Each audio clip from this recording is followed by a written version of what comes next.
So I've grown tired of waiting for StewMac to reply on this block issue, so I'm just going to fix it. As you can see in there, the block has cracked right along this edge, and unfortunately the block only comes out to this edge right here, just barely past the hole. But on this side, it is easily a ½ inch away from the hole. This one is definitely not. It is literally, or seriously, right on the edge. So the center block is actually offset. So when the kit was made, it wasn't made correctly. This hole is going to be okay. It has plenty around it for structural integrity. This one I worry about. So this is what we're going to do to fix it. I got myself a nice oak dowel.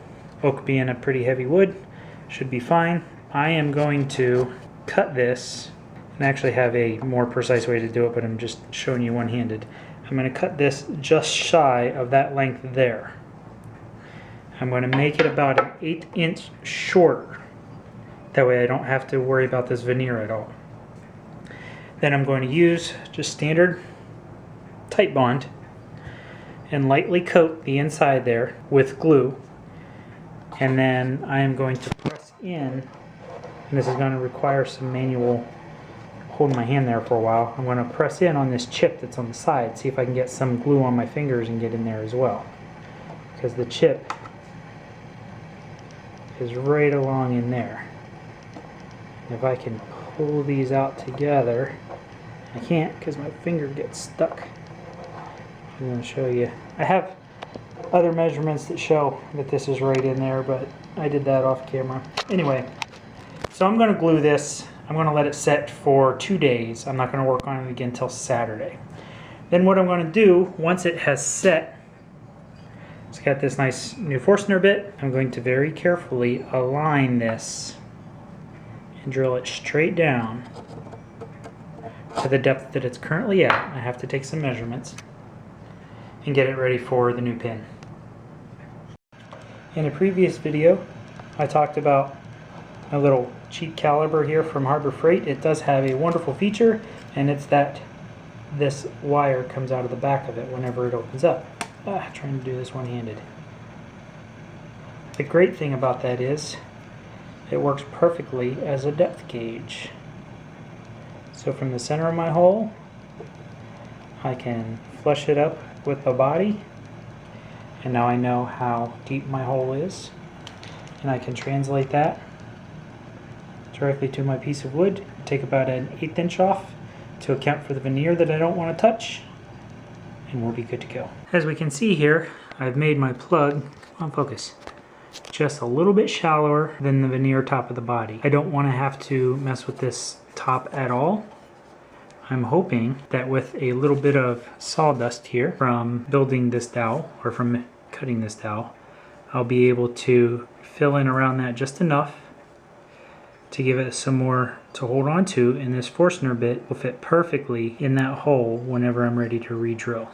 To put this glue in, I'm going to use a combination of Q-tips and toothpicks. So what I'm going to do is take my tight bond, get it on the Q-tip, and I'm going to get it down here in the hole at the bottom, and then I'm going to lightly coat the outside of this plug.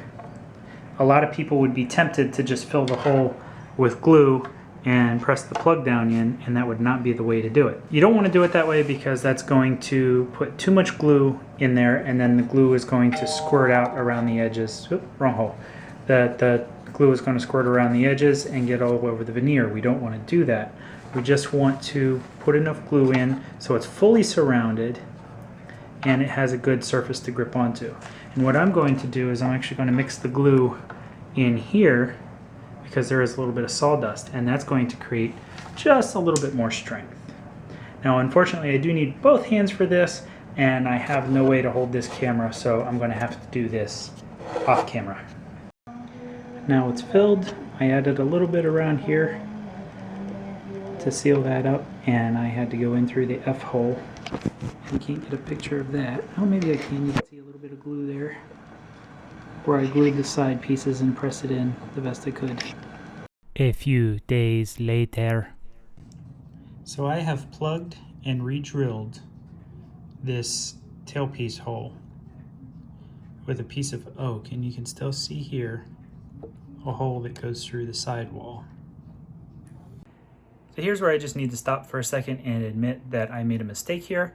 That hole that we're looking at was pre-drilled by StewMac for grounding the electronics to the tailpiece. That is supposed to be there, and I was looking at it as if that was the main cause of the issue, and it is not. The main cause of the issue, which I keep going over in all these videos, is the positioning of the block and how thin the sidewall of the block is. The hole has no bearing on anything. I feel a lot better now that this has been plugged with an oak dowel and re-drilled. I've tested it with a few tools for strength, and it seems like it'll be okay.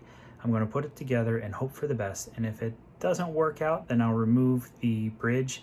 I'll fill that and put a jazz piece or jazz tailpiece on it, like a trapezoid or something. The bad thing is the same thing appears on the left side, or which would be the top side of the guitar. And it looks like there's a green crack that actually runs right between or right through the block. So I'm hoping that doesn't cause any structural problems, because I do know, we go 21. I do know that the block from the center of the hole is 21 millimeters on this side. But on this side, let's get it out in here. The block to the center of the hole, it's only 6 millimeters. So this block sits this way. You have more meat on this side than we do on this side. I'm still going to work on this guitar. StewMac is sending me another one. I still want to see what I can do with it. I'm really happy that they sent me a new one, or they're sending me a new one. It should be here later this week. But in the meantime, I have my dad's beautiful Epiphone dot here for reference. I want to take some measurements, like the neck angle and how it sits here in the pocket. That way I can get this one dialed in correctly. The way I'm going to test to make sure there's no twist in the neck as it's joining the body is I'm going to use my caliper. I'm going to open it up and use the wire to hold the neck and the body joint together real tight. Take the wire of the caliper, press it down against the back of the body, and then down against the fretboard.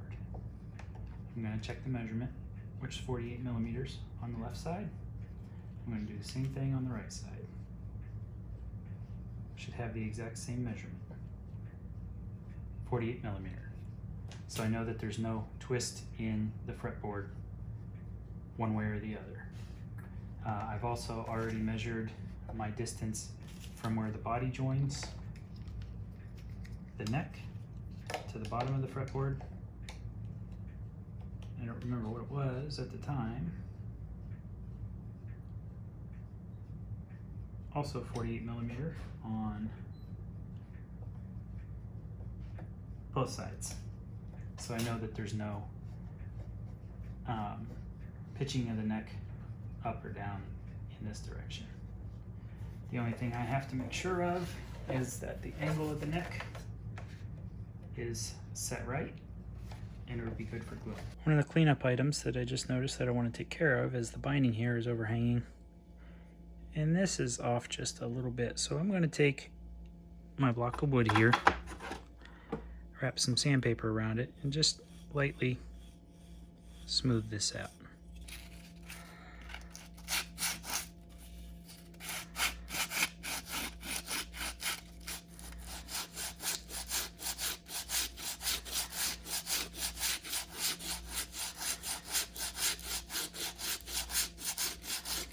I'm not putting any pressure, just letting it smooth itself out.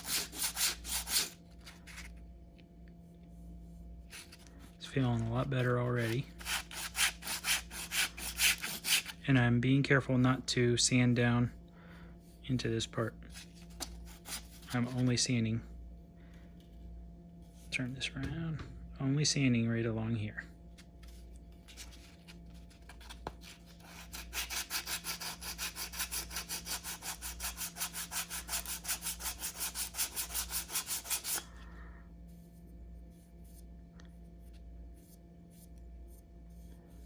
Perfect.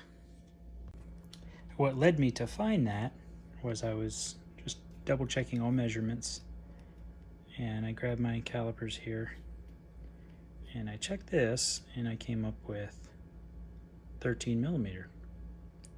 I checked this side and I had 16 millimeter because there was so much more material on this side, but now I have them both right at 13 millimeter. Next thing I'm going to do on the body is drill the holes for the pickups, and I'm just going to go diagonally right through here. Just had a drill bit, there we go. Got a long 1/8 inch drill bit. 1/8 inch should be fine since I'm just using single wire pickups.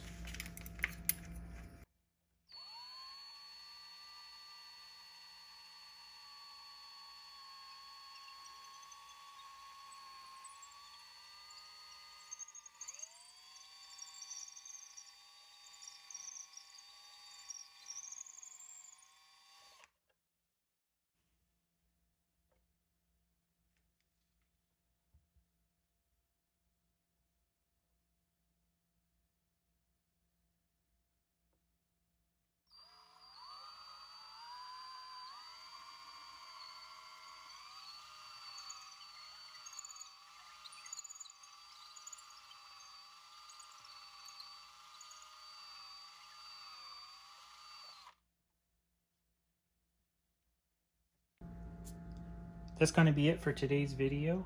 Next time, I'm going to be going over this very lightly with water to see if I can find where all the glue is hidden. It's going to pull the green out. I'm going to go over it with a very light Scotch-Brite pad to knock down any of the roughness on the front and back and sides. And then we'll get into staining. We're going to do the black stain first, very, very lightly, just to pull out all of this pattern. Then I'm going to sand it down extremely lightly. I don't want to go through this veneer. And then we'll start putting the green on the top and the red on the mahogany in the back. That's on the sides in the back, I'm sorry. And then whenever we get the top and the mahogany stain on the neck and the body, we can join them together. I don't want to join the body together and then stain because there's going to be some areas in here that I can't get to. I want this thing to look great. So thank you very much for watching. Stay tuned for the next one.